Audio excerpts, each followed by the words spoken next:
And now, Rate That Album, Season 3, with Paul Muad'Dib and Joe Fremming. Two guys who know stuff. Hi, and welcome to Rate That Album, the back and forth podcast about music album reviews with myself, Paul Muad'Dib, and my wonderful good friend, Joe Fremming. Joe, how are you doing today? Hey, Paul, what can I get for $10? At the fuck shop? Anything you want. You can get anything you want. Anything you want. Anything? Anything. I fucked that up. I'll restart. Hi, and welcome to Rate That Album, the back and forth podcast album review with myself, Paul Muad'Dib, and my good, wonderful friend, Joseph Fremming. Joe, how you doing today, buddy? Hey, Paul, what can I get for $10? Anything you want. Oh my God, dude. Yeah, we are doing the 1989 classic album by Two Live Crew, As Nasty as They Wanna Be. Joe, let's, as we usually are one to start with, what do you know about this album? I would do our little thing where we kind of talk about, things that we've done like kind of this season, but I think we're going to get in enough heat with this episode alone. This is we just threw a grenade into our little podcast here. Yeah, we sure did, sir. Talk to me about your history with Two Live Crew and this particularly As Nasty as They Want to Be. My brother owned this CD when I was growing up. My brother was really into hip hop, as we've discussed, so. I heard this at an age I probably really shouldn't have been hearing it at, but I had no idea what they were talking about. Like, when this came out, I was 8 years old. That's amazing. He was able to get his hands on it. But I remember this thing was like, it was on the news. Because we'll get into it, obviously, because this sparked a kind of a First Amendment crisis in Florida. Yep. This was... in the late 80s, early 90s, hip-hop hit the news because, I know this may sound shocking, but conservative white America is scared of a lot of things. A lot of things. And this scared the shit out of them. This caused record store clerks to be arrested for selling it. Mm-hmm. Yeah. And not just in Florida, in other places as well. Yep. The band was actually arrested too for performing these songs in Florida and at a strip club.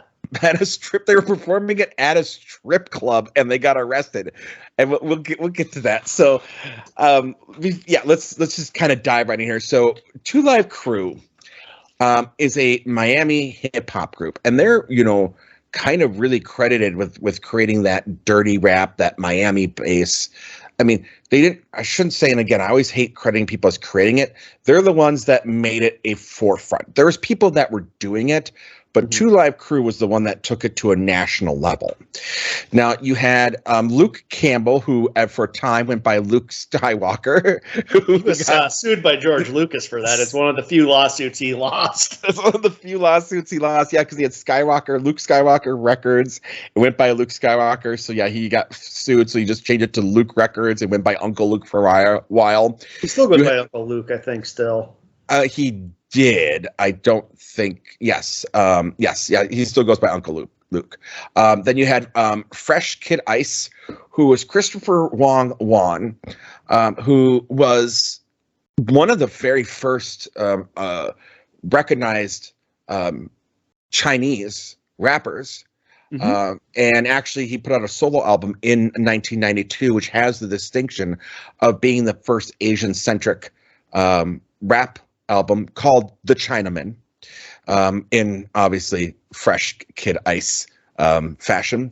You also had David Hobbs, known as Mr. Mix, who was the co-founder and did a lot of the scratching and the music production for the group, which we will get into is good. And then you had Mark Ross, or Brother Marquis. So, yes, Two Live Crew got their start in the early 80s. Like in 84, they were kind of going through and they're finding people coming in, coming out, doing that type of thing. They weren't always doing the dirty rap, but they decided to go that way after kind of sitting around and, we're looking at things, and they decided that they wanted to make comedy albums that took rap sexual lyrics to the next level of nastiness, as they say. That's a quote.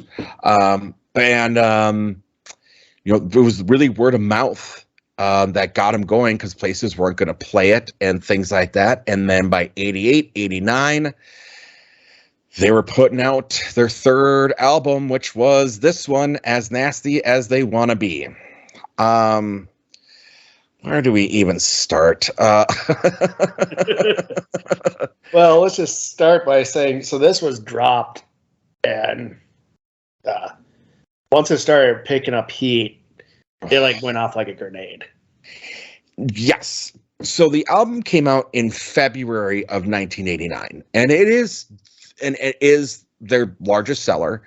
It's actually a double platinum certified album. Well, by the end of the year, by 1990, the U.S. District Court for the Southern District of Florida decided that it was going to be ruled that this was obscene. So I guess we should really talk about the lawsuit and everything around that. So at the time, and I don't know if they're still around or if they have much prominence as they used to, is the AFA, the American Family Association. Yeah, I don't think they have as much pull as they did pre-internet, I would say. Okay. I think the internet kind of democratized information. Yeah. Really put these weird conservative groups kind of lost a lot of sway. It also didn't help with all their own scandals and shit too. Right. I mean, and I will say that, they are around. Again, I think you're right. They don't have as prominence as they have. I'm looking at their revenue right now, their yearly revenue. It's not very much in terms of what a group would have. This is they are labeled a hate group, the AFA, as an anti-LGBT hate group. This is the people that they started the 1 Million Moms, 1 Million Dads project. If you guys remember what that was, and that fiasco in the late teens, in the 20 teens. Anyways, point is that they felt that the parental advisory sticker, which was still fairly new, wasn't enough when it came to this album. Oh, the tipper sticker wasn't enough for them. The tipper sticker was not enough for them. So a lawyer affiliated with the AFA, Jack Thompson, met with the Florida governor at the time, Bob Martinez. Bob Martinez was the governor of Florida from goddamn, I can't remember what time frame, 87 to 91. He then in 91 went on to be the director of national drug control policy for one H.W. Bush. So it gives you an idea where his politics line. So he in 1989, Martinez vowed to clear death row and signed over 90 death warrants. At that same time, he ordered state prosecutors to determine whether Miami area, the rappers, Two Live Crew, album violated Florida obscenity law. As a result, before rulings were even done, store owners were being arrested. So what had happened was they said that, hey, one of the lower courts in Florida said this may violate laws, and police and everyone took this as authority of let's go arrest people, especially one Nick Navarro, who was Broward County Sheriff. saying that there was probable cause. So at that point, they started arresting owners. Two Live Crew filed a lawsuit. Two Live Crew gets arrested for performing at a club Futura, which is a strip club in Florida, as we talked about. Undercover police officers are going in and doing stings at record stores in Florida. There was one of the few radio stations in the U.S. that even allowed airplay of Two Live Crew. Ironically enough, in Miami, was doing it.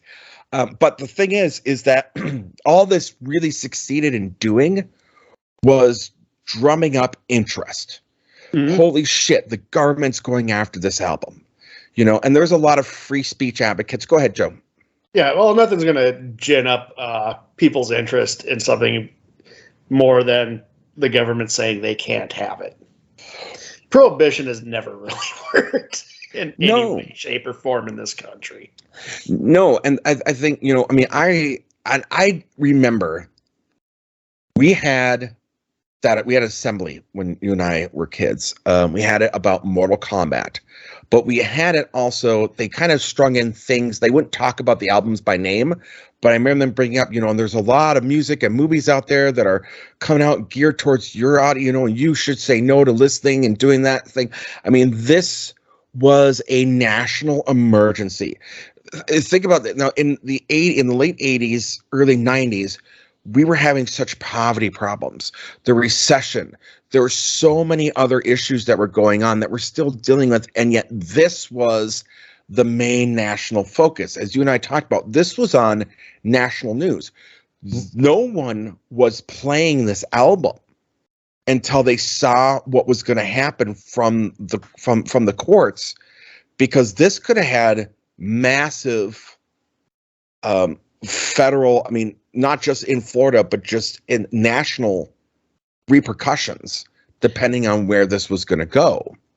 Well, that also makes people want to buy it more, because then they'll have something that's taboo.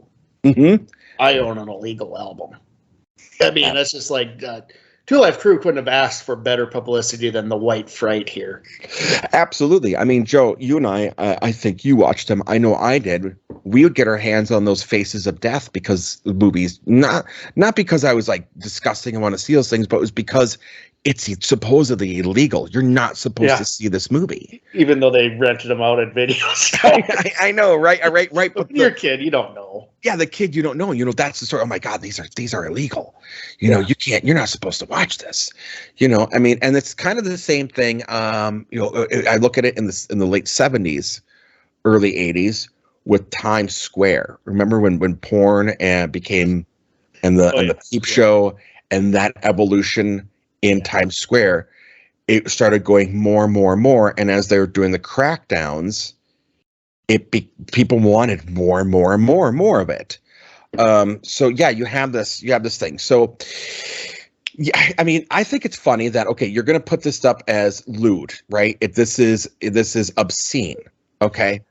Yet they're playing it at a strip club. Yeah. And you're going to go and arrest them for playing a sexually lewd album at a strip club. Yeah. And they also are threatened with arrest at a non-strip club show. And Luther Campbell said they would actually do a censored version of the songs if it was an all-ages show. His argument was, since it's 18 plus, these people can make their own choices of what they want to hear. If you don't want to hear these songs, don't go to the fucking show. It was a simple, and I believe they still ended up getting arrested anyway, which is they did. Fucking wild. Yep, they did get arrested for that. Yep. Yeah, it's not like they weren't willing to, although doing that, I wouldn't have, me personally, I wouldn't have done it, but the situation was a lot more heated back then, so it's easy for me with 20/20 vision and never having to be in that position, but still, it was this was just white people were frightened. Yes. And they're frightened because of lyrics from let's face it, it was black guys and minorities. It was black guys, and they give you guys an idea of this. So the judge that this went in front of, his name was Jose Gonzalez. Jose Gonzalez, who was part of the. Let me. I want to get it right. I want to get it right. He was the senior United States District Judge for the Southern District of Florida. He was appointed there by Jimmy Carter in 1978. So this wasn't just honestly a left wing, right wing. I mean, people forget, I think, with the whole with the MPAA, that was a bipartisan effort by Republicans and Democrats to crack down on music. It wasn't just, this is that, no, this was white America being afraid. Yeah. And the PMRC, that legacy of that also, little did Al Gore know that would bite him in his presidential aspirations ass in 2000, because a lot of people were still chafed by that. Absolutely. For right or wrong, they were chafed by it. And again, I can understand the why, but again, when you look at whether you're going against the Bush, like they should have known. But that's neither here nor there. I mean, hindsight's always 20/20. But it was a big reason, though. I remember it was even moderates were still pissed. Mm-hmm. Yeah, no, absolutely. Al Gore using his position in Congress to get these hearings, which just fucking what? It's music, it's lyrics, it's not harming anybody. Yep, and that's what Campbell was talking about with journalists when this was going to appeals. He said, look, a lot of people have gotten the impression I'm this rude sexual deviant or something, and he said, contrary to what's been printed about me in the papers, I'm no moral threat to anybody. I'm just a hardworking guy marketing a new product. Mm-hmm. This is just a product to me. And I could see his thing. Well, in 1992, the U.S. Court of Appeals in the 11th Circuit overruled and overturned the obscenity ruling. And the Broward County then appealed to the Supreme Court, which the Supreme Court refused to hear. There was a gentleman by the name of, let me pull it up here. Well, you're pulling it. I'll just mention, based off, years of studying and shit. Supreme Court will rarely, if ever, take up a free speech case. Yeah, because it's just it's such a slippery slope going one way or the other. They will typically, even the most conservative of the courts, like we're seeing now, will more likely land on the side of the First Amendment. It's just it's one of those few things I think is bipartisan. For the rational, let's just say the irrational took this particular case too far. Yeah, absolutely. This was before the irrational took over the entire party. Right, absolutely. This is before the inmates were running the asylum.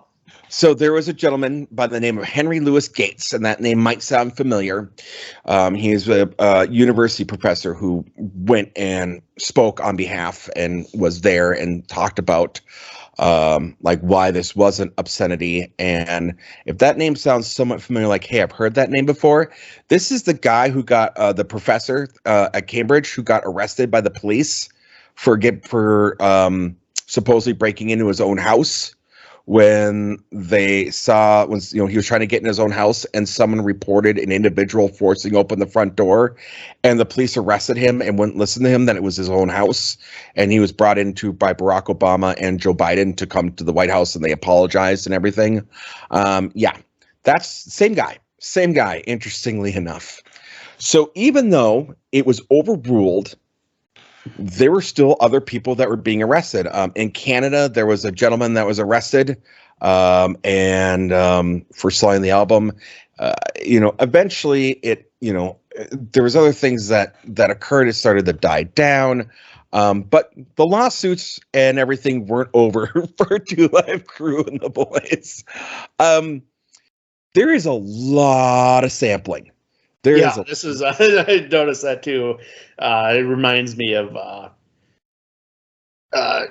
the early '90s sample. I believe to this day, Beastie Boys are still being sued for the samples on Paul's Boutique. I mean, there was because there was free for all. Nobody really knew what the copyright law really extended to until it was decided in courts. So I mean, this was the Wild West. Yep, absolutely. Of music. And and I gotta say, I love the samples on this. Oh my god, it's the samples work so well. You got Kubrick to Richard Pryor to Guns N' Roses. Guns N' Roses. You got Clarence Carter getting sampled on this thing. Yeah, so there was Van Halen sued them. George Lucas publicly sued them. Which then forced and those two won. And I don't know what the sum was or what the deal was there, which is so funny to me because the particular song, and we'll get to it when we go track by track, that Van Halen sued them over was never a song that was going to be on the radio or make any royalty play. So the title alone would just. I don't know why they bothered to sue. I mean, I think Van Halen could have came out looking a lot cooler. Well, to be fair, it was released as a single. Okay, well, that didn't really go anywhere. I don't know which radio station was playing it, but it was released as a single. Holy shit! I want to listen to that radio, so I hope that radio station is still there. So the group. The follow-up to this was Banned in the USA, which again is another one of their famous one. People probably know that one. And and a documentary they put out too, based on what happened with the lead up. I watched most of it's on YouTube. You can watch it, so it's on there. But Bruce Springsteen was like the complete opposite. Van Halen was like, yes, he was born in the USA. Yes, go guys. Go earn your freedom. Springsteen's pretty sweet, man. I like Bruce Springsteen. I like Bruce. Bruce is fighting the good fight. Yeah. He always has been. So, I mean, I know we're going to be fine on SoundCloud. I don't know what's going to happen on YouTube with this particular one, Joe. But I guess we got to get right into this and start talking about the song. I think we'll be fine on YouTube. Just use the As Clean as They Want to Be album cover. So I have lyrics pulled up here, sir. So let me just say, because listening to this now, how many? What is this? Almost 30 years? Yes, 89. Years? It was 89. Yeah, so it's over 30 years. Mm-hmm.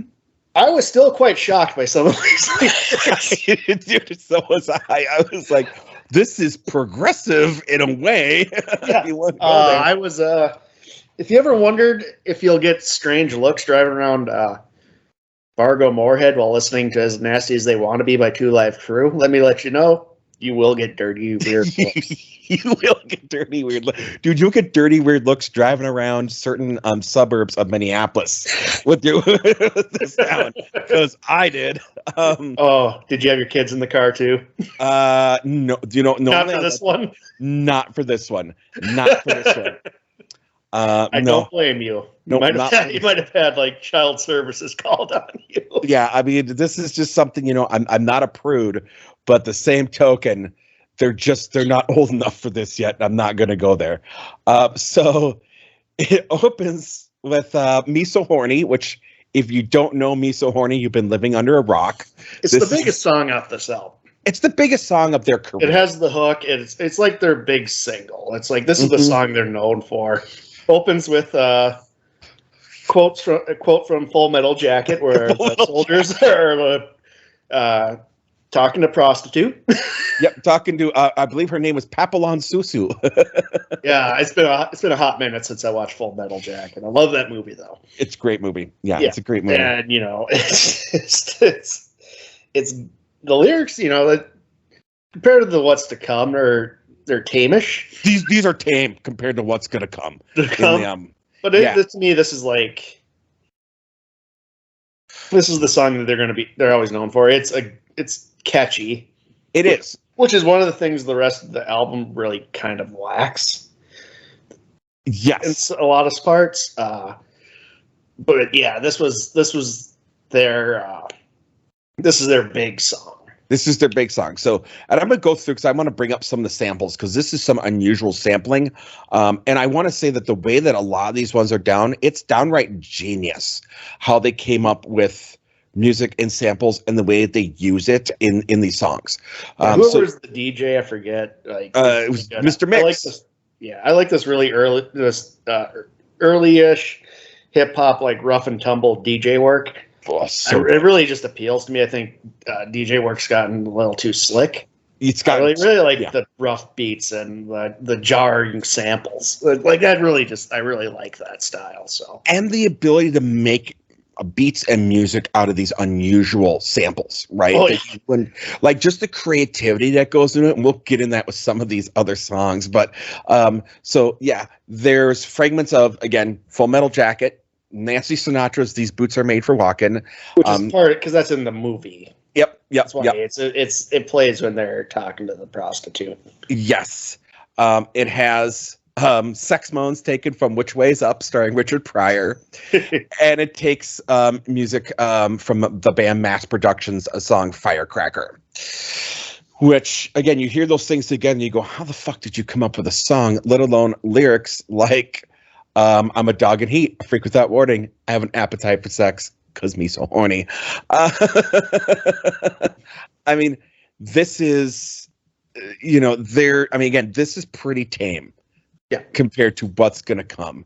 And I'm just going to do it because, again, I want to bring up some of these lyrics just because I have to. But and I think this is a thing that people kind of missed about this album. It's overly cartoonish. It's overly cartoonish, yeah. It's like this is like borderline satire of like a really horny person. You know what I mean? It's like it's funny because it's so over the top and crazy. Like you're not supposed to take any of this shit seriously, which is again, scared white people took all this word for word as gospel of like, this is what these guys believe. They probably listened to Gwar and thought the same thing. Listen to Gwar and thought the same thing. So I'm going to use verse 2, which is rapped by Fresh Kid Ice. Girls always ask me why I fuck so much. I say, what's wrong, baby? With a quick nut. And again, the joke implying that he, is fast in bed because you're the one and you shouldn't be mad. I won't tell your mama if you won't tell your dad. I know he'll be disgusted if he sees your pussy busted. Won't your mama be so mad if she knew I got that ass? You cannot take these lyrics seriously. No. Like there is absolute satire and comedy in here. It's also shock for shock value. Mm-hmm. Like it's like with the obscenity thing, it's been like trying to sue John Waters for Pink Flamingos. That movie was shocking for shock value. Nailed it. And when you went after them for it, they won. Yeah. Right? You win. If you go after someone, if you put something out there for shock value and people react to it, congratulations, they won. That's why shock jocks and like people like disgusting people like Milo and Ben Shapiro, they get off on people getting mad at them. I would say even Tucker Carlson. They get off on the outrage. If average people ignored them and never talked about them, that would destroy them. Yeah. And and honestly, if no one had paid attention to this and just went, oh my God, it's trash, whatever. Yeah. This album never would have gotten where it was. And Two Live Crew never would have been on the map. I think it'd just been like a cult album and that would have been it. Yep. It's Curio of the time, Now we go to Put Her in the Book, Joe. Put her in the book! Put her in the book! This has samples from the main song riff and moans are samples from Chicana's Jungle Fever. Yes. Again, cartoonishly over the top. And I love the mixing of like the sex noises and the girl and everything. It's so funny. And they get her moaning, and as soon as she gets to the peak of it, now put her in the book. No. Which is basically them explaining. Again, I had to look this up because I'm listening to this and I'm going, I'm not familiar with the term of this sexually, and I'm I like I to have think. no idea, so I'm in for education here. Okay. Well, here's the thing. I spent a lot of time. I think you maybe knew this. It's statute limitations, people, so I can't get in trouble now. I co-owned a pirate radio station, online radio station, many, many years ago, and I was the shock jock. So part of my thing was I'd go on like Urban Dictionary and do things, and one of my shticks was I would bring up like weird sex positions in between songs and like talk about it, make jokes and things like that. That's just what I did for it. So I've heard a lot of things, but I'm like, I've never heard of the Buck. And so I'm searching for this, and everything I'm finding is just leading back to this song. Like this song created it. Did they invent it? Well, and when you get to it and you realize it, all it is a girl laying on her back with her legs up. That is it. It's the over the shoulder method. That's it. And you're going. That's they write a song about like this basic, almost missionary position. Really? They make it sound so scandalous. They really Which is the hilarious part. Again, it's over the top. It's cartoon and offensive, and yeah. Yes. That's the point. That's the point. That's the whole point of this album. Yep. Because I think because it says again, lay the bitch on the bed, flat on her back, hold her legs up high, make that pussy slack. Like, come on. You can put her in the buck while sitting on the sink, wrap her legs around you. Now take this dick and put her in the buck. Yeah, I mean, again, it's for some like they took something so honestly an innocent position that I think even Mormons do, and made it this over the top thing. Made it sound so dirty. Made it sound so dirty. Yes, yes, and I think that's the comedy of it. Is there's definitely a comedy of it, like, hey, we're going to take this thing that is not that big thing and we're going to make it big. So I think the song, honestly, I love the beat to it, that Southern Miami beat, everything they did. I mean, it's a fun song to listen to. Like, it's definitely a dance song. I don't know what you think, Joe. Yeah, it's a funny song. I agree with that. But this is like when I start realizing though on the album, and it comes up through almost all the songs after, is that they're funny, but their MCs are kind of boring vocally. Yes. Like they just seem like meat and potatoes. Like there's no real nothing interesting about their voices, which is that's what kind of bugs me a lot. Mm-hmm. It's like this would be so much better if they actually put some personality into it, but they don't have an MCA and they don't have a Jay-Z. They don't have a Jay-Z. They don't have an ODB. No, they don't have that one that sticks out and it kind of, freshens it up. Nope. They're all pretty much sounding the same to me. It's kind of like, in a way to me, and I don't know, maybe people get offended when I say this, but it's the way I feel, D12 without Eminem. I didn't feel like there was a lot of personality there. They're funny, they're good, but the personality, there wasn't like anyone in D12 that stuck out to me, really. And maybe I'm wrong. I'm not too familiar. I never really listened to them. So. I just remember the Purple Pills song. Right. And yeah, and I'll be honest, I'm not familiar with their whole catalog either in Purple Pill, and I think there was one other that I'm really familiar with that was like off their first album or something when they started to become big. So next we get Dick Almighty. Which, again, this is like, my complaint would be the boring DJs, or not the MCs. The DJ I love, whoever's doing the sampling, because it samples Kraftwerk, which is just like, they're going for like nerds like me out there who know that. Yes. And Kraftwerk, for those that don't know, is a West German experimental electronic band. Basically Devo before Devo. Yes, like it is. A buddy of mine was big into the industrial scene, and he loves Kraftwerk. He would always talk to me about Kraftwerk. Yeah, I love Kraftwerk. Yeah. So they're sampling that. They're sampling Rudy Ray Moore. Hell yeah! which I love. I have the Rudy Ray Moore box set, by the way. I love those. I want to movies. get that. I really want that. It's The so Dolomite great. stuff. Oh my God, Dolomite, Human Tornado, Disco Godfather. Oh, dude, I have them all. Like, I fucking love Rudy Ray Moore. So when I heard him, I was like, yes. It's got Richard Pryor. It's got Kip Odita. It's it's referencing Leroy Skillet and LaWanda from Backdoor Daddy. I mean, this has got. There's so much going on in Dick Houdini's Big Almighty. Mouth. I mean, Yep. that's another thing I kind of miss was like hip hop groups sampling other hip hop groups. Yeah. It's like they do it. NWA would do that. Mm-hmm. You know, it just seemed like it was kind of cool back in the early days of hip hop when they would actually sample. Yeah, I think it was showing homage to other hip hop groups. Yeah, it was. Yeah. Yep. So we got Dick Almighty. What the fuck's your name, motherfucker? Long Rod, Fat Frank, Peter. And again, people are getting offended. Like, this is obscene. Yeah, come on. This is just, it's Looney Tunes, you know, it's cartoonish. I mean, we can look back now and laugh because just how people just didn't get it. Yes. I mean, like we talked today, like people have cognitive issues when it comes to reality.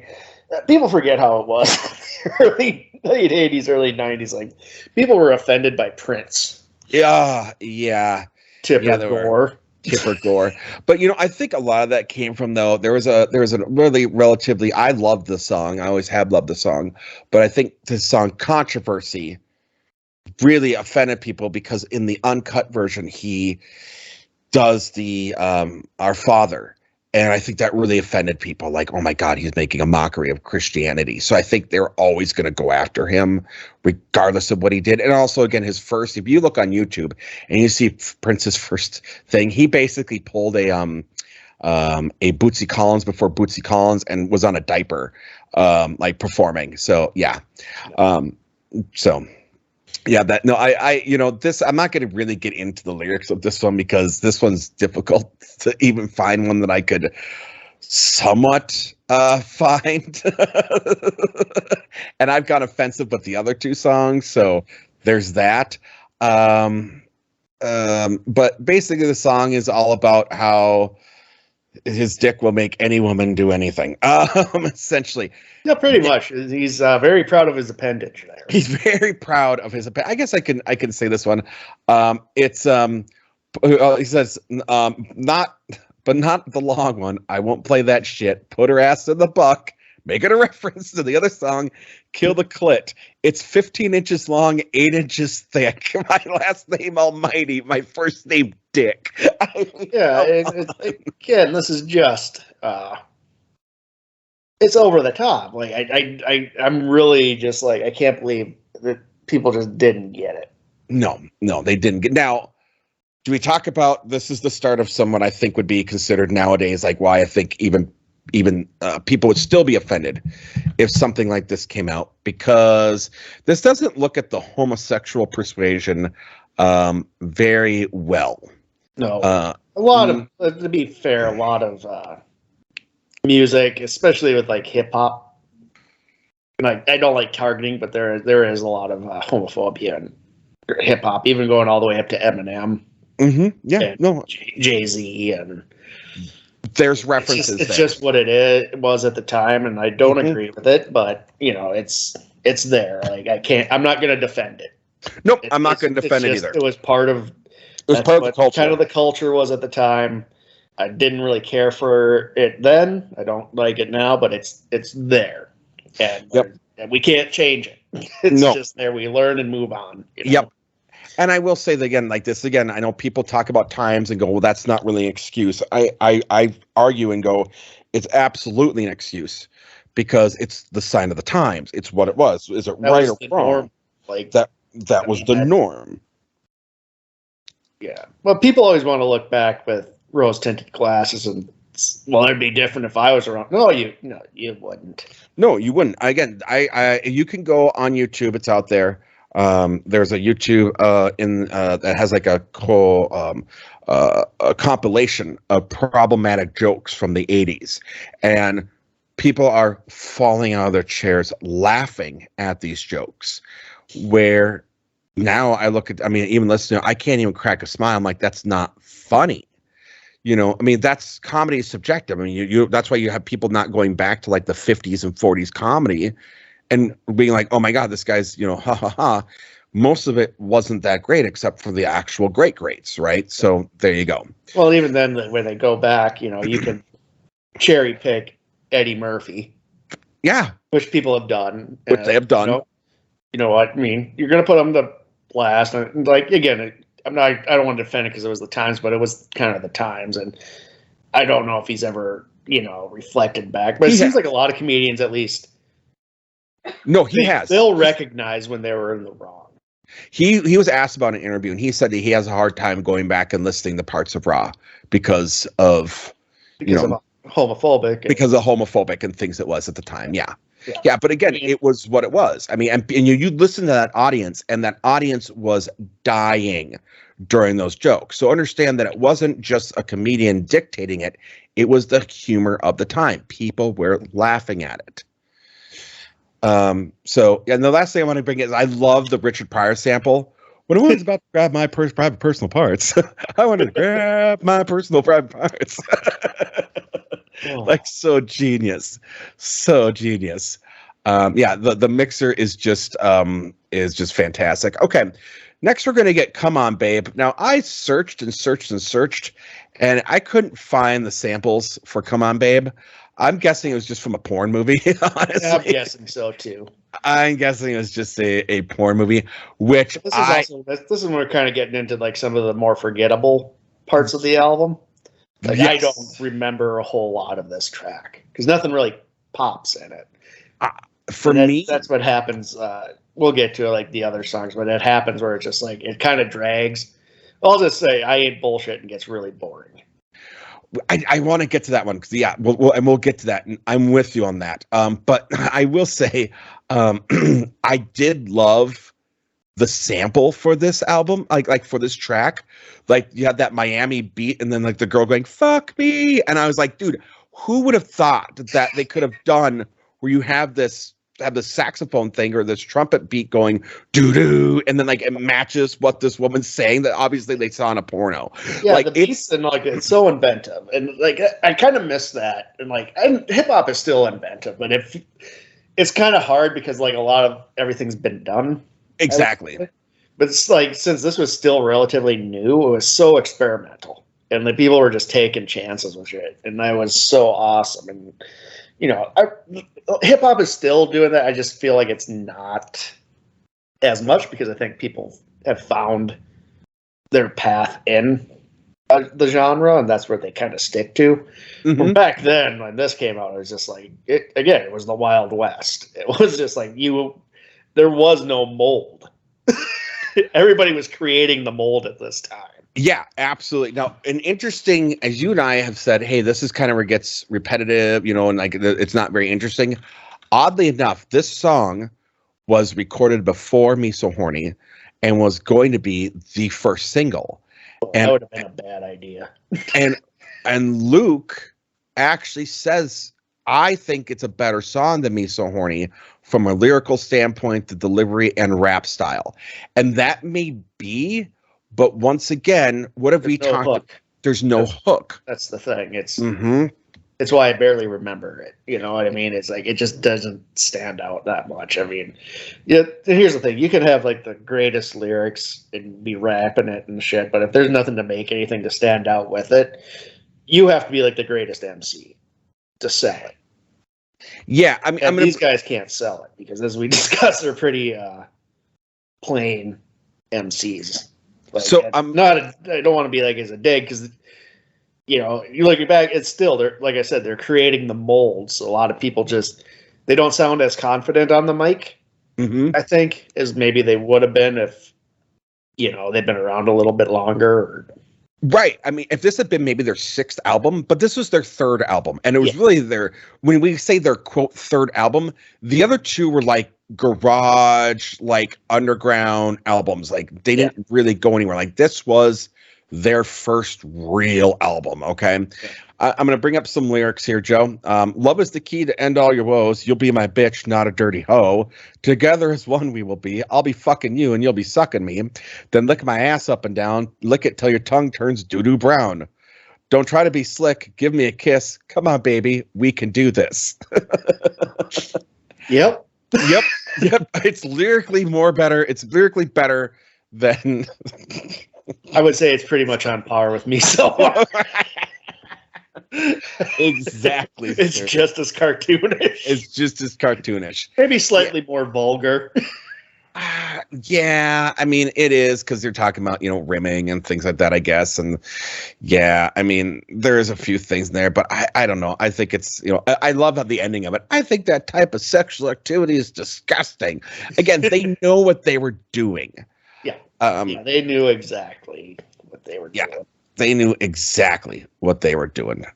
So you have that next up on the list we got is Dirty Nursery Rhymes, Joe.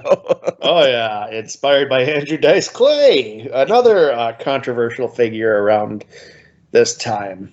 Yes, he took when Two Live Crew was doing the hip hop, he was bringing to the comedy stage. Hey, people like him and Sam Kinison were kind of like doing shock. Yes. I would argue Kinison was a better comic, Andrew Dice Clay, but Kinison's stand-up has not stood up very well with times. And his personal life hasn't stood up to the best of times either. But I will recognize him as a groundbreaker. Both of them are groundbreakers in comedy, but it was just not my thing. No, not my thing either. I mean, I like the nerdier comics. Like I like my Patton Oswalts and Brian Posehn's, and I would say honestly, you're leaving someone out that is very, very important, which was Gilbert Godfrey. Yeah, because Gilbert Godfrey was doing something very similar to this. I think what Gilbert Godfrey, not only was he just a better comic, but I think for him, it truly was a character. Like you had Sam Kinison and you had, Andrew Dice Clay saying it was characters, that they really didn't behave this way. But you feel like they did. Yeah, right. And again, for Gilbert, you knew. With Gilbert, you knew that this was a character. There's no way a guy's walking around talking like that in New York. It's just not happening. It's not happening. It's not. No. And I think that was the thing. I think the truth was for Gilbert, it was a character. He never got lost in the character. He always knew he was doing a character. But Gilbert never got to the heights of Kinison or Andrew Dice Clay sold out Madison Square Garden. I think I saw that special and I was like real young, and I remember even then like this guy's not very funny.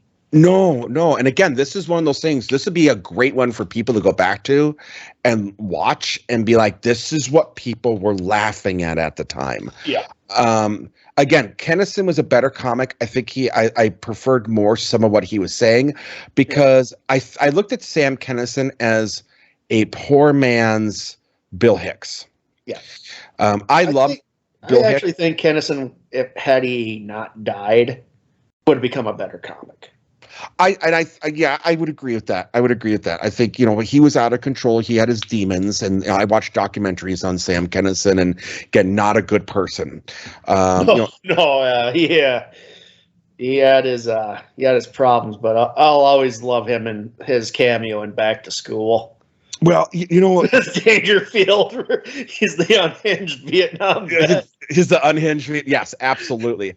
You know that there was a big falling out or big fight. I don't even know if it was falling out, but a big fight between him and Bobcat Goldthwait because picked fights all the time, though. Well, he is infamous for picking fights with comedians. I love Bobcat, but the I love him too. But he, Bobcat is a guy who called out Jerry Seinfeld for dating a 17-year-old while he married an 18-year-old who he was dating priorly when she was 17. So let's Bobcat, he likes to throw rocks in his glass houses. And that's fair, but no, what this was over was supposedly Sam Kinison was up for the role of Police Academy, and somehow they end up going with Bobcat, and Sam Kinison was convinced that Bobcat like sabotaged him. And so there is a big thing, you can find it, where they would go on Howard Stern and prank each other and like yell at each other, and Howard Stern would instigate these fights. Yeah. But anyways, that's another thing. Well, I will give Kinison one other thing. He gave Norm Macdonald his big start. Fair enough. Fair enough. And Norm, I love Norm, so I love Norm. Norm is genius. I was just listening to his to one of his stand-ups where it was the one of his comic albums where it was the Fantastic Four. Where it's so dry and so funny. He's like, yeah, I'm Mr. Fantastic. Listen to his last comedy album. He does a thing about the news, about how it used to be boring, and then like all of a sudden, like, because they had to fill time, all of a sudden they had to like do all this missing people, and he's like, all of a sudden I'm fucking invested in these people, this missing Susan that I've never met before. And then he's going through the beat by beat of like every day of the news, and it's like, yeah, then you feel like you kind of forget about her. Then all of a sudden the news comes along one day, and they're like, we have an update on Susan. We're out here in the woods, and he's like, oh shit, nothing good happens in the woods.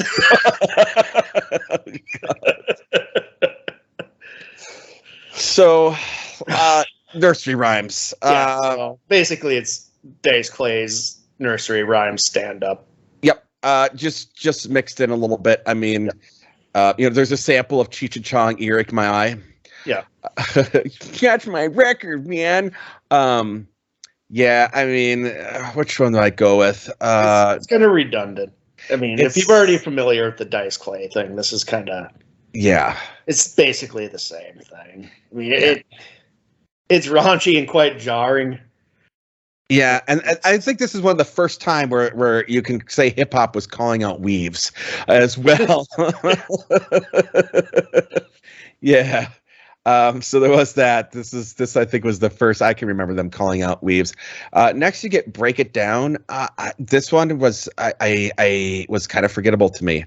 Yep, it's forgettable to me too. Again, like it's just like some of these.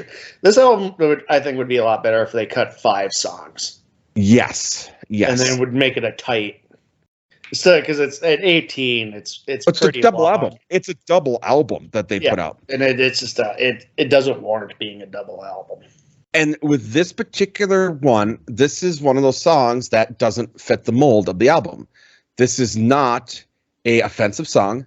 It's a standard rap song. And again, if you want to know what True Live Crew would have been without the shock value, this is it. Yeah, and pretty unremarkable. And it's unremarkable. It's Yeah.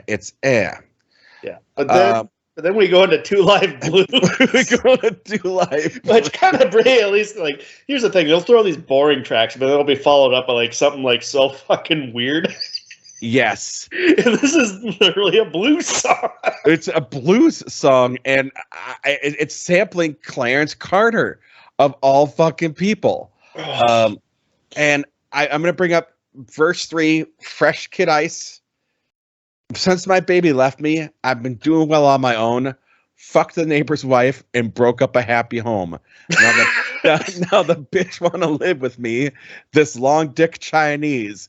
Bitch, if you can't fry rice, we'll get your bald ass out tonight. Yeah.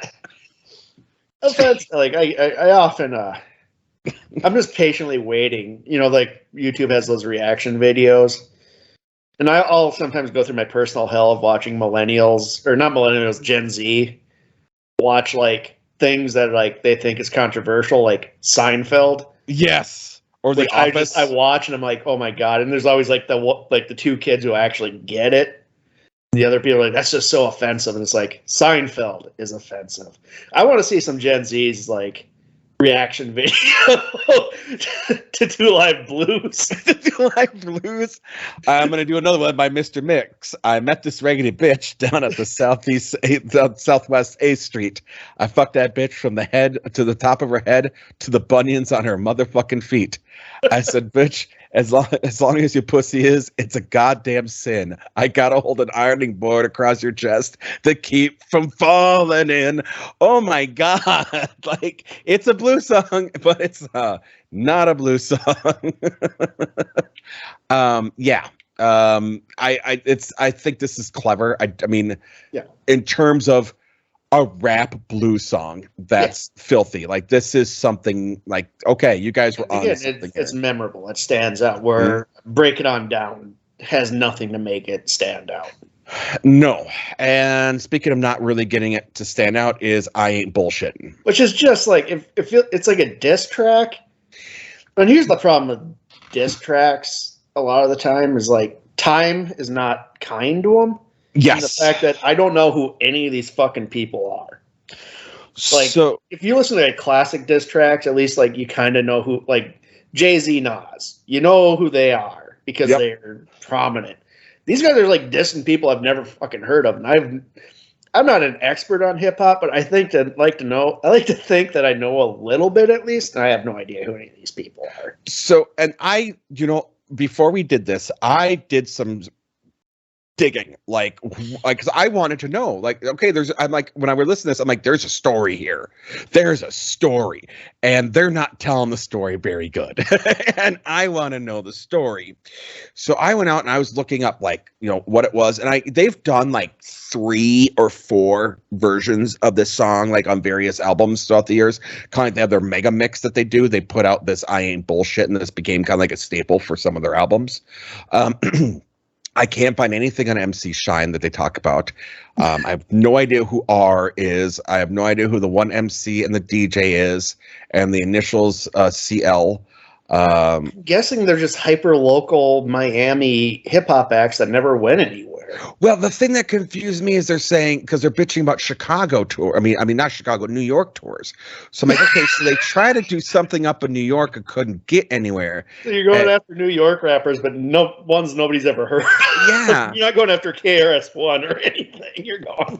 Yeah, like they're saying, who's messing with R, who's sucking R's dick, and I'm going, somebody in New York who controls shows and national tours who won't let us play on national tours. So obviously someone wouldn't let them go on tour with them in New York, or there was like a big tour that went on in New York. I don't know. I couldn't find, like, again, I can usually find something on like songs. There's these websites out there that are like saw meetings, and people be like, hey, this is what. Yeah. This is the background of what was going on. I can't find shit on this one.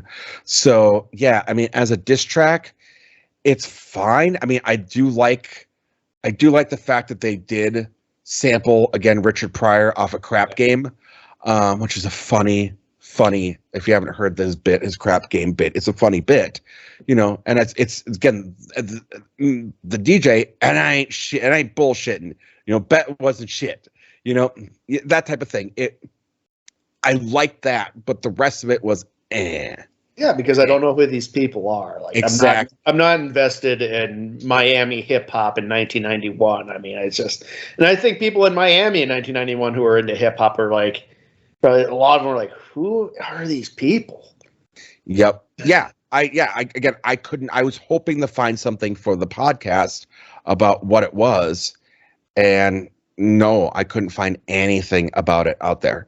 And I would say I spent about a good hour and a half looking, which on a Google search is quite a long time. I mean, usually if you don't find something within 15, 20 minutes, it's not there. Yeah. But I still wanted to give it a good search and really look. And no, I came up empty every time. Next we get Loose Now. This one also, the only thing that stood out was the Beastie Boys sample. It was the Beastie Boys drop. The beat drop. Yeah. They do sample Rob Bass and DJ Easy Rock. Yeah, it takes 2. 2. But again, this is one of those tracks where there isn't it isn't as lewd as the other ones. Towards the end of it, he sings about, oh, she's got a big bush. Okay. That's about it. Again, this is what it would be if they weren't doing the dirty rap or the porn rap as it's now gotten called, and we'll talk about kind of the aftermath of this album, like what it did and who it inspired. But what later became, like, again, if they weren't doing that style, this is what you would get, and it's meh. Next we get Yes, Paul. we get the fuck shop. And honestly, this is for me the last track that I really liked. This is like this it's is sad a to say, highlight. like the 8 tracks that follow this, like just even with a Hendrix sample, I think I was just done. Like, I've had enough. Like, I get this, like it was good. It's good, but fuck shop is where I stop. You know what I mean? Like, and I have comments on that too, and I'm almost there with you. The fuck shop. Now there was a clean version of this called the Funk Shop, and I'm not even going to go there. Again, if you guys want some real comedy, go look up the As Clean as They Want to Be album. It's only like 8 tracks versus the double album. Like, I don't even know if it's 8 tracks even, but it's also comedy gold along the lines of the made for TV version of The Big Lebowski. Like, straight up things that don't make sense. Like there's in Me So Horny, there's a reference to them watching instead of saying his dick's hard, he's at home watching Arsenio Hall. I mean, come on. But no, here we are at the fuck shop. I know a place just down there 2 streets. Maybe they'll ask you no question and give you clean sheets. Joe, what is your take of the fuck shop? I love the sampling and the DJ work on it.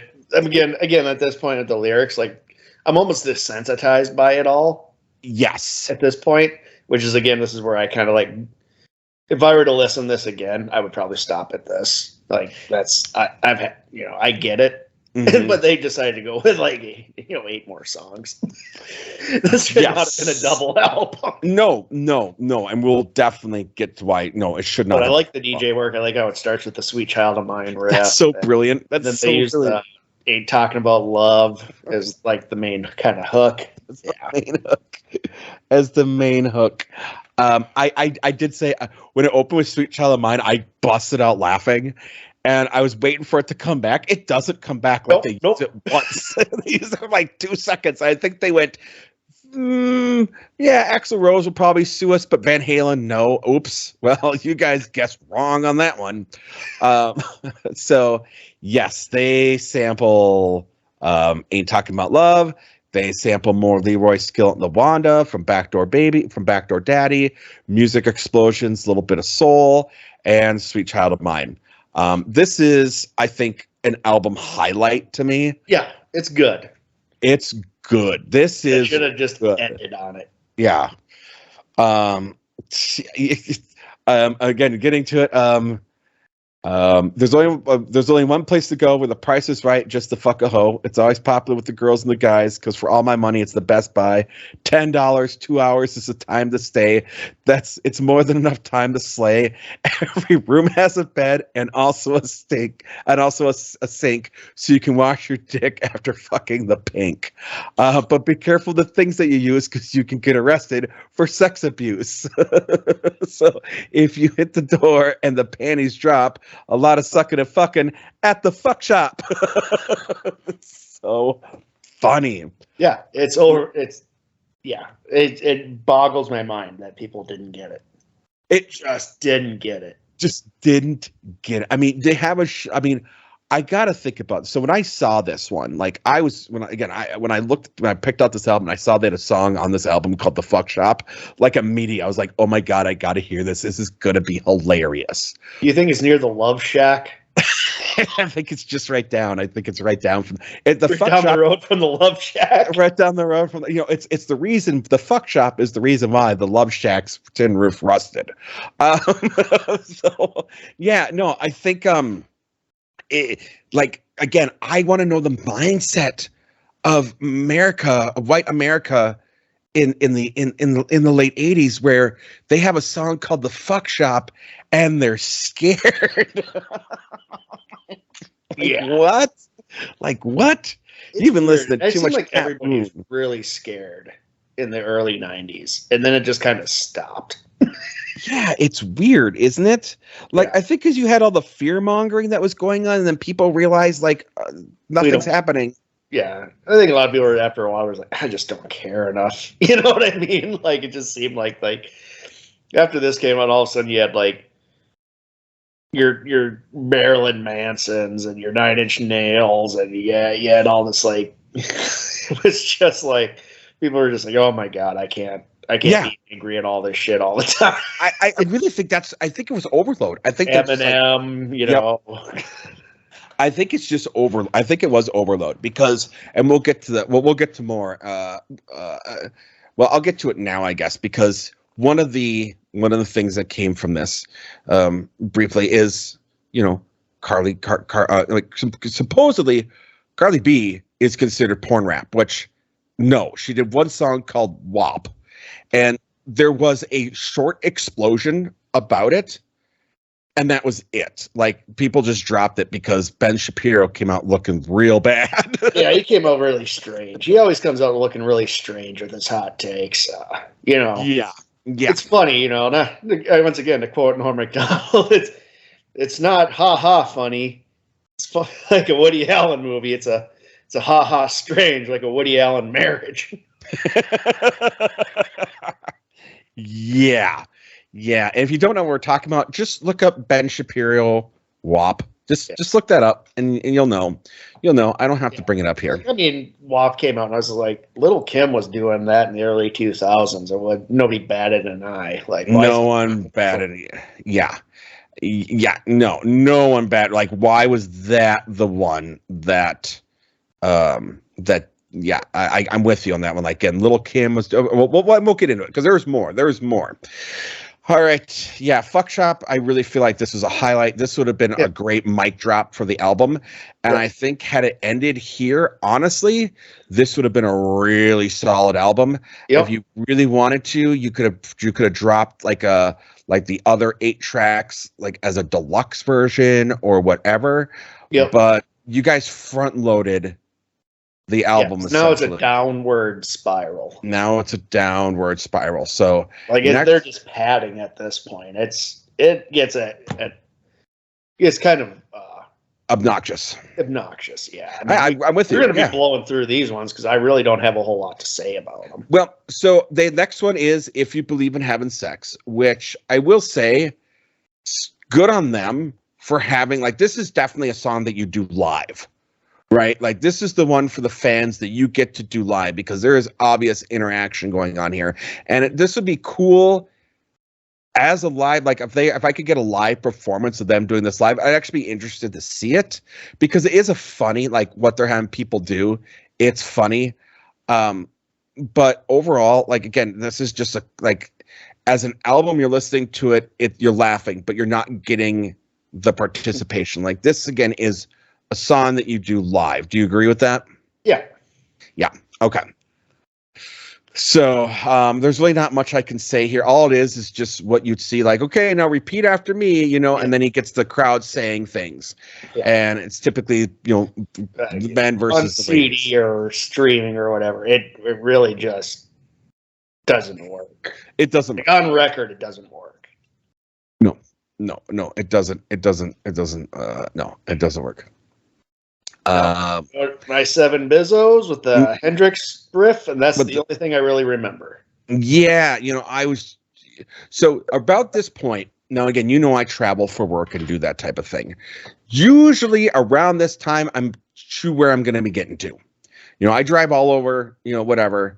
But usually around this time frame, I'm getting out of my car. And so, yeah, this here is where I started to struggle because I had to then go back and listen to the album. My 7 Bizzos is, okay, it's all just about him singing about 7 women that he fucks or rapping about 7 women he fucks. That's it. Yeah. Yep. And again, it's got that Voodoo Child, which probably would have been more effective, but I'm so burned out from it from WCW Hulk Hogan that when I heard it, I was just like, NWO.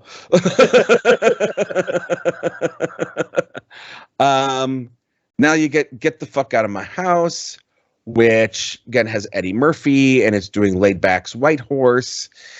I don't remember any of it. The thing, okay, there's not a lot here. Yeah. I'm gonna do it as it's written here. House, house, house, house, house. Get the fuck out. Get the fuck out. Get the fuck out my house, bitch. Get the fuck out, bitch. Get the fuck out, bitch. Get the fuck out my house, bitch. You in my house now. You're talking all that shit. So get the fuck out, you sorry ass bitch. You come in my house, eating all my shit. So get the fuck out, you sorry ass bitch. Bitch, bitch, bit, bitch, bitch, bitch, bitch, bit, bitch, bitch. I mean, this is it. This is it. It's not. This is filler. Why would you do a double album and include something like this? Well, no, like this whole back end here is filler. This would have been a solid single album. It would have been a solid single because album. now we get to probably the lowest point of the album, which is Reggae Joint. Yeah. For me, anyway, this was bad. I love reggae, and this just isn't even good reggae. It's just, it just doesn't work for me. Yeah, no. Again, it's a lot of it is Kid Ice. Come sucky, sucky, bitch, bend down. Oh, come sucky, sucky, bitch, bend down. Yeah. Like it's. I know people are gonna say, "Gee, there's offensive," but it's a Chinese guy and 3 black guys from Miami trying to do reggae, and it fails. Yeah. It just fails. It flops. And then they go the Fraternity record, which has the Beatles Day Tripper riff. Yes. They didn't sample it. That was probably the smartest thing they did, was not actually sample the Beatles, because Beastie Boys did that, and I believe they got in some trouble for that. The Beastie Boys got in trouble for that. I mean, Danger Mouse got in trouble for that. And again, this is another one of those, like, this is the audience they were going for, folks. If you ever want to know who they're trying to get, it was the frat crowd. Yep. It was absolutely the frat crowd, because this is like them, like, hey, if for all, this record's for all you sororities and fraternities out there who really don't like each other. Now I'm going to call it the name of the sorority or fraternity. If you don't like them, I want you to say fuck them. All right, let's do it. And then he just goes through a list of like Omega, Sigma, Delta, Zeta. I mean, here's a list of things. Like that's like, that feels like that's the tail end of this album, is like, here's a list of things, and we're just gonna read out. We're gonna start reading out of the phone book. It's So, but again, probably would be fun live. I would imagine, so. But I wouldn't imagine that'd be fun live either. I think I think it's towards the end of the night, you're wasted and you're at a frat party. I could see them they're yelling about my frat, man. Yeah, I could see I would you just turn it off. Yeah, you and I aren't frat people. Badass Bitch, again, I can't really find any who sampled for this one. This is a tough one.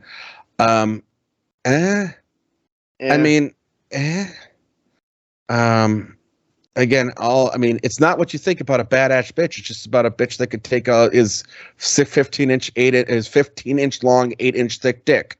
That's really it. That's why she's a badass.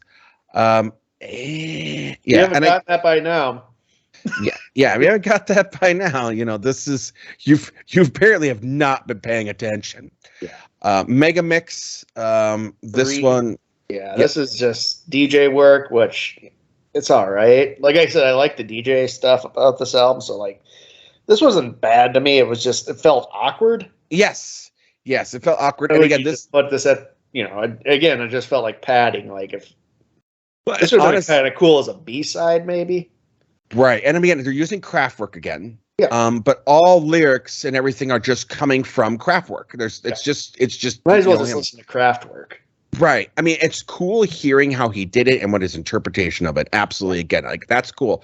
And this is something why it's called Megamix 3. This is something that DJ Mix did on every True Live Crew album. There was always a Megamix where he would just do everything from a vinyl cut. So this is just part of the presentation. And then finally we get Coolin', which I'll be blunt. This one never had a chance with me because by the end, I'm so done. Yeah, I've had enough. You've had enough already, and you just want to get some sleep. Yeah. It's probably one of the, again, lyrically, it's not really there. It's just them on a beach and fucking, and them just running around a beach, just, like just a day on Miami. It's almost like the energy in their creative process has died at this point. You know what I mean? It just feels like it just peters out. Yes. And again, I wonder, like, I mean, anyways, I mean, at this point, I'm burnt out, right? We just went through 18 tracks. We had to listen to 18 tracks. And again, I had to listen to this thing minimum of 3 times. So there we are. So what became of True Live Crew after this? Well, we had talked about they came out with that 4th album, Banned in the USA. Yep. Now that only went gold, and really the only hit off of it was Do the Bart and Banned in the USA. Their other big one, they had a live album, which really didn't do well. They did Sports Weekend, As Nasty as They Want to Be Part 2, was their 6th album. There was a clean version of that as well. And it was the last studio album with all original members. And it had their last big single, which was Pop That Pussy, which I think most people know that one as well. After that, the only member that always stayed in was Fresh Kid Ice. Yep. That was it. After that, it was people were coming and going. There was talk at 2000 when people were doing solo works. At that point, Fresh Kid Ice had already established himself as the first major Asian hip hop artist. Brother Marquis was doing his own thing. So in the 2000s, there was all these different solo projects. Around 2007, Fresh Ice and Brother Marquis got back together and decided to relaunch True Live Crew. They started going on tour. The other members would not come back. Then in 2010, Luke came back and worked with them, and they were briefly reunited as they won the VH1 Hip Hop Honors, Dirty South edition. Like, really? So they put out a single featuring E40, if you remember the band E40 or the group E40. And there was always talk that they were going to do stuff and like tour with the Insane Clown Posse and work on all these albums, and never happened. Well, in 2017, Kid Fresh died from cirrhosis of the liver. And I believe Luke is having some serious health issues right now. And it's just, this was it. So this really, though, brought about the genre of dirty rap or porn rap. Okay. That you had Gangsta Boo, Necro, Too Short, Kia. We talked about Kia. Little Kim, Little John's been associated with it. Trina, Cardi B, which had one song. Missy Elliott's been associated with it. Mia X, who I can kind of say, okay, yeah, I could see Mia X. She flows more into that. But I'm looking at this list, and like 3 6 Mafia, they won a Grammy, and you're going to say that they are 3 6 Mafia won an Academy Award. I'm sorry, Academy Award. And you're going to say, again, whatever happened to 3 6 Mafia. Point is that there really hasn't been a great successor to this, minus a girl who came out quite recently, and her name's Cupcake. When her debut, like her big thing was an album called Cupcake.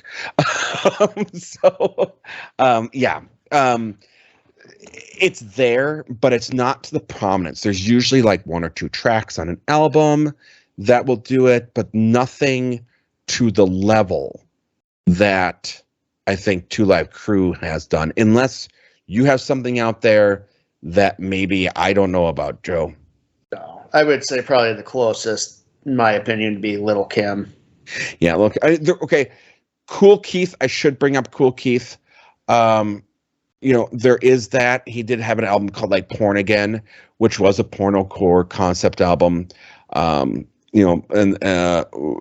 he was on a porno concept album by the Smut Peddlers, but no one knows who the Smut Peddlers are.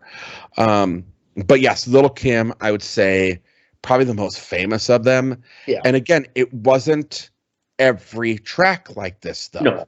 No, but she was usually considered that. She had some shocking lyrics too. Absolutely, but that's also saying like Liz Phair has some shocking lyrics. Again, it wasn't all the time like this was. I mean, you had album, and this really goes to show just how horny the fucking Two Live Crew was. I mean, it was the gimmick with this. Mm-hmm. That was the gimmick. I mean, that's just what it was. I mean, it's...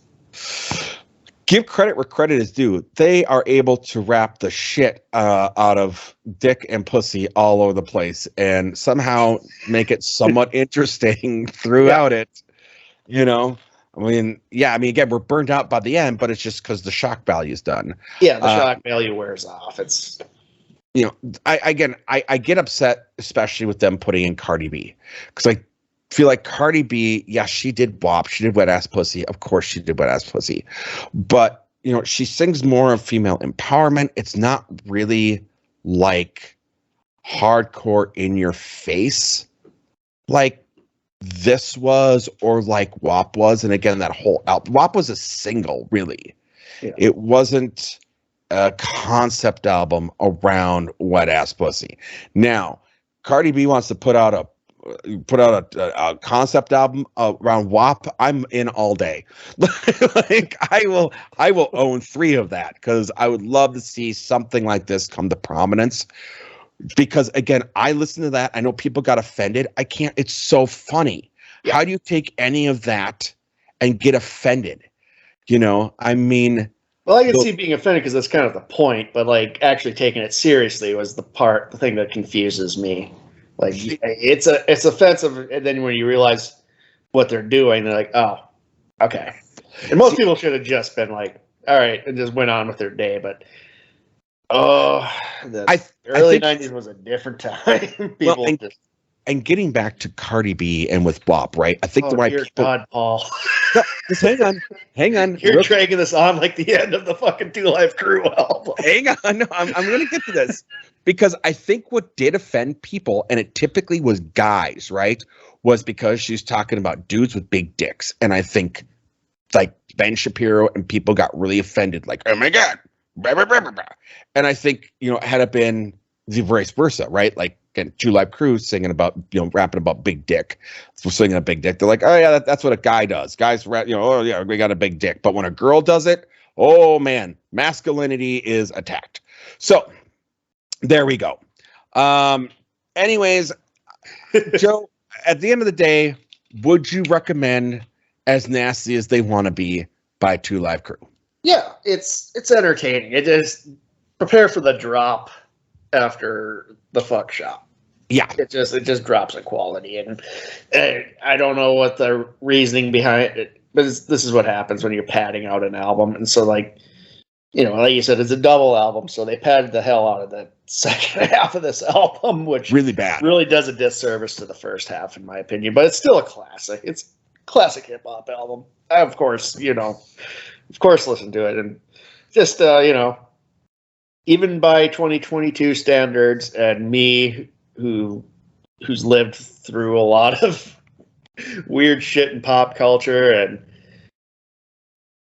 have friends that listen, like my buddy Caleb listens to a lot of the shock stuff, and he introduced me to John Waters.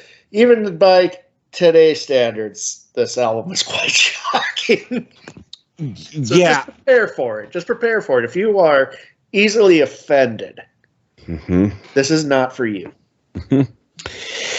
Yes. I would also say that I would recommend the album. Again, I think really getting to the first 10, maybe even 11, like, if you believe in having sex, I think is hilarious. Like we were laughing in the car. Me and my buddies were laughing in the car when that was going on. We were just rolling. The thing with it is that there wasn't a lot of defenders when this came out, except for free speech advocates. Yeah, and ACLU was doing that shit. Right, and I'm going to be very, very honest. There's some homophobia on here. There's some derogatory language towards the homosexual population. Not all over the place, but on like very derogatory towards women. Very derogatory towards women. So yeah, I mean, if you are easily offended, or this is something where you can't understand the humor of it, and you're going to go, well, the intent was to make you laugh. Yeah. Like straight up, there wasn't a subversive attempt to subvert women. Yeah. Okay, this wasn't like some kind of plot to do anything. It's what it was in the time frame. Again, realize it's a time capsule what you're listening to.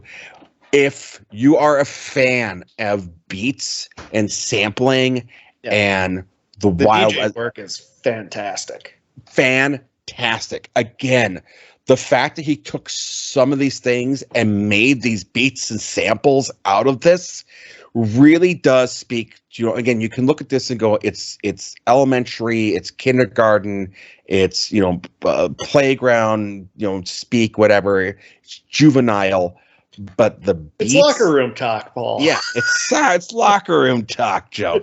But the beats themselves really are next level. Yeah, I think my opinion, it pushed beats and sampling to a different new level, and also, this is. Gotta remember, this is one of the first big albums from the South for hip hop. Yes. New York and LA were usually seen as the pillars of hip hop. And, this came out, and then it took a while for Southern hip hop to kind of take off, but eventually it did. And I love all hip hop, but like this kind of paved the way, at least in my opinion, at least a little bit for like Outkast and stuff. Like, hip hop artists from the South were finally being able to be it was no longer the two big cities on the coasts. No, this is recognized as the first Southern rap or Southern hip hop album to get into the charts. Yeah, absolutely. Again, was it by the volition of it being a great album, or was it by the volition of all the controversy around it? Doesn't matter. No. At the end, it brought a shine to the Dirty South. The Dirty South. Absolutely. I mean, there was a single by them called "Throw the D," released in 1986, and it was for a long time the blueprint for every Southern, that Miami hip hop sound. It absolutely was. So these were really the pioneers for it, for better or worse.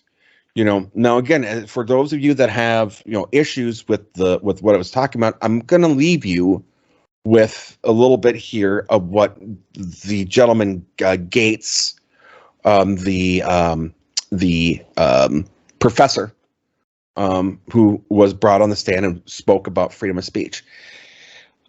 He had said in the course that this has a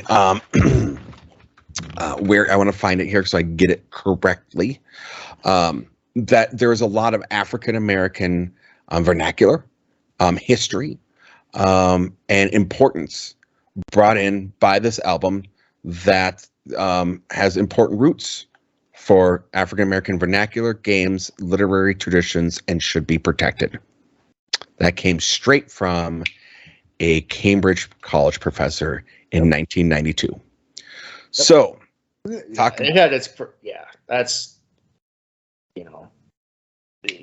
even if you don't like it, you should at least recognize what it was and what it did, and fuck people, don't take everything so goddamn literally. Don't. and the final postscript to all this, there was one final lawsuit in 1990 for the clean version of this album. Yet another lawsuit. They parodied "Oh Pretty Woman" by Roy Orbison, and they took him to court. And in 1994, the Supreme Court ruled unanimously, based upon a Ninth Circuit case involving Rick Dees, and this is what really opened the way for Weird Al, which was parody, it was fair use and not infringe. So, and that took 4 fucking years to get resolved, where I think had it been anyone else, it wouldn't have been a 4-year court case. Yeah. Yep. I agree. So, Joe, as you know, this is part of our 3rd season. I plan on doing a mass batch, not this weekend, but next weekend. Okay. So after we'll do the next one next weekend, and then I'll do a massive batch before I take off for the week. Both you and I will be off that 1 week. You have a thing you're going to, and I have a work thing I'm doing. But talk to me about you and Joe have going on the Joe Down at this time. I did see you guys release something. Yeah, we really Never Been Kissed. Fuck me. Very problematic movie. I regret that I didn't see the Red Letter Media clip where Mike, forget his last name, and what's the other guy's name? Was it Rich or was it? Rich. What's his? Rich Evans. Rich Evans. Yeah, they were background extras. Oh yes. Yes, I saw that. I was just like, get me off these swings. Me and Rich Evans are coming back. They did it so like 17 hours, and then they just decided not to come back for being extras. That's so funny. But that was a nice little tidbit I found. But after that, I decided to pick a movie I've never actually seen before. So I'm quite interested. I picked MASH. You've never seen MASH? No, I've watched the show, but I've never seen the movie, so I'm pretty interested in that. I'm very. It's our first Robert Altman movie, I think. Mm-hmm. Oh, it's your first Robert Altman movie? Okay. For the Joe Down, yeah. Yeah, okay. I'm interested to see your thoughts. I have seen MASH. I have my thoughts on it. I'm going to wait till after you see it because I don't want to say anything until you do. Then before you do your review, let's talk because I have thoughts and things on it. And there's some really interesting trivia between the movie and the TV show if you're unfamiliar with. So yeah, I'll put that after I finish it. It's just I watched few things to prepare me for it because it's from a way different time. That's 1970, so yep. Social norms were not the same then as they are today. So I'm going in with that, at least that lens. Good. There's some interesting. Okay, so I could say this because it's not going to ruin the experience. I'm not going to give anything away here, but there was a lot of contention between the writers of the movie and the writers of the TV show, where the writers of the movie felt that the spirit of the movie and kind of what the premise and what they were trying to get across with the movie was completely thrown under the bus with the TV show. So keep that in mind. Well, they're just two different mediums. Yeah. It's two different media. It's just one's meant for a longer form than the other. So there's always going to be a difference. Just how it is. All right. So that's right. So you guys are doing MASH. All right. Yeah. All right, Joe. Well, we spent a long time on this one. Yeah. Joe, what are we doing next week, buddy? Oh, Paul. We're going to go back a few years to another hip-hop band that raised a stir. We're going from Florida to Compton. Oh. We are going with NWA's Straight Outta Compton. Fuck. We are so canceled. between this and dude, you and I are kind of on a tear lately, aren't we? We're like, hey, let's see how far we can push the podcast. Yeah, this is an album in which the FBI claimed that the band's song "Fuck the Police" was partially responsible, I believe, for violence against cops, which is ridiculous. But Dr. Dre said it helped them sell millions of more records, so it was the greatest publicity he's ever had in his life. So yeah, we're gonna stick on the hip hop binge. All right, I can go for this. Yeah, this came out in, if I'm not mistaken, when we were in 3rd grade. So what, like 88, 89, 87? We were real young. Yeah, because I remember there was kids that we went to school with that had this tape. My brother had the tape. Yeah, I had 2 older sisters, so this was something that was not on my radar. My sisters were not listening to NWA. They were listening to Gangsta. They were listening to Gangsta. But I will say, when the Chronic came out, they were all over that. Yeah. Yeah. Oh man, that's fun. We are gonna get canceled for shit, dude. Like, Yeah, another album that raised First Amendment questions. Yeah, absolutely. I'm excited because this is a absolute classic, and if anyone doesn't know every track off of it, there's a problem. There's a big problem. There's a big problem. All right, well, we're gonna do that. All right, Joe Bell. Do you want to take us out, sir? Nah. This has been Rate That Album with Paul Muad'Dib and Joe Fremming. Thank you for listening.